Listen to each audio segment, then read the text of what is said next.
कुछ लोग दिलों में इस तरह उतर जाते हैं, जाने के बाद भी अमर हो जाते हैं। आज मैं ये पंक्तियां समर्पित कर रही हूं ऐसे शख्सियत को जिन्होंने कला के क्षेत्र में निपुणता हासिल करी और देश प्रेम को सर्वोपरि रखा। नमस्कार, आप देख रहे हैं पंजाब केसरी। मैं हूं आपके साथ प्राची। आज मौजूद हूं राजघाट में। आज यहां पर पुण्यतिथि है अश्विनी कुमार चोपड़ा जी की, जो कि पंजाब केसरी के मुख्य संपादक रहे, क्रिकेटर रहे, इसके साथ साथ समाज सेवी और राजनेता भी रहे। आज उनकी चौथी पुण्यतिथि है। पुण्यतिथि के अवसर पर 250 महिलाओं को ऋण वितरण किया जाएगा। इसी के साथ साथ अश्विनी कुमार चोपड़ा जी की लिखी हुई पुस्तक, जिसमें उनके कई लेख हैं और कई अन्य पत्रकारों के भी लेख हैं, जिसका नाम है रोम रोम में राम, उसका भी विमोचन हो रहा है।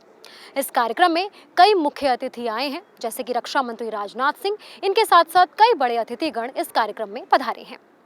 तो आइए दिखाते हैं आपको इस कार्यक्रम में आगे क्या कुछ हो रहा है। मेरा नाम राजकुमार भाटिया है और चौपाल संस्था के प्रारंभ से मैं आज तक चौपाल से जुड़ा हुआ हूँ और वर्तमान में जो हमारा निर्देशक मंडल है उसके सहभागी के रूप में मैं काम कर रहा हूँ। कब से चौपाल संगठन कब बना था सर? चौपाल 2010 में संघ के वरिष्ठ प्रचारक माननीय मदन दास देवी जी की सोच के अनुकूल बना।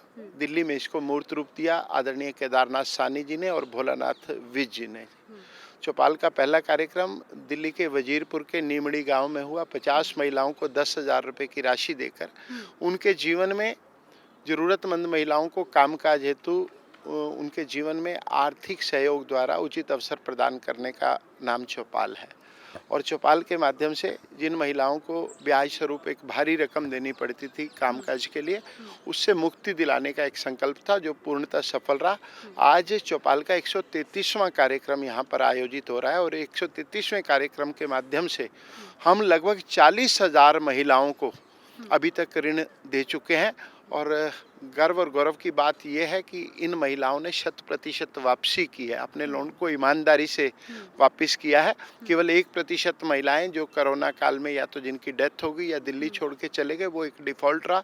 अदरवाइज चौपाल में महिलाओं ने पूर्ण रूप से सहयोग करते हुए अपने ऋण को ईमानदारी से वापस किया है। तो सर क्या एलिजिबिलिटी है, मतलब औरतों को अगर ऋण चाहिए आपसे तो वो आपसे संपर्क कैसे करें और क्या क्या क्राइटेरिया, मतलब क्या क्या देखते हैं आपके, हाँ इनको हम लोन दे सकते हैं? चौपाल की मुख्य संरक्षिका पंजाब केसरी परिवार की मुखिया दीदी माँ बहन किरण चोपड़ा जी हैं। सबसे बड़ा संपर्क तो वही है और हम सब लोग भी अपनी फील्ड टीम के साथ रहते हैं और जहाँ माइक्रो फाइनेंस के तहत एक क्लस्टर मिलता है, जॉइंट लायबिलिटी प्रोग्राम के अंतर्गत एक क्लस्टर मिलता है, हम वहाँ महिलाओं को चिन्हित करते हैं। उसके पास आधार कार्ड होना चाहिए, दिल्ली का एड्रेस होना चाहिए और उनमें आपस में एक सहयोग की भावना रहनी चाहिए।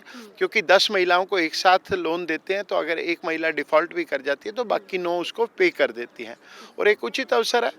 10,000 का लोन 11 महीने की आसान किस्तों में ये वापस करेंगे और जब वो पूर्ण कर देंगे तो फिर उन्हें 15,000 का लोन दिया जाएगा और फिर जब उसे पूर्ण कर देंगे तो फिर उन्हें 20,000 रुपये की ऋण भी हम उपलब्ध करवाते हैं। तो संपर्क करने के लिए आपसे संपर्क कर सकते हैं? हाँ, हमारी चौपाल टीम में श्री रविंद्र बंसल जी, श्री सुनील सेठी जी, विनोद गोयल जी, जितेंद्र महाजन जी और अंकुश विज जी। मैं राजकुमार भाटिया, मेरा टेलीफोन नंबर 9811058810, 98 110 58 810 है। अन्य साथी भी साथ में जुटे हुए हैं, विकेश सेठी जी हैं, प्रवीण बंसल जी हैं और पूरी एक चौपाल की टीम है। दिल्ली में 140 कार्यक्रमों को आयोजित करने के लिए एक बड़ी टीम की आवश्यकता थी, उस टीम ने ये काम किया है। आप कभी भी संपर्क कर सकते हैं। सारी जानकारी आपको दे दी, जितनी भी महिलाएं हैं वो ज़रूर संपर्क करें और अगर आप इस क्राइटेरिया में आती हैं तो आपको ऋण ज़रूर मिलेगा। देखते रहिए पंजाब केसरी।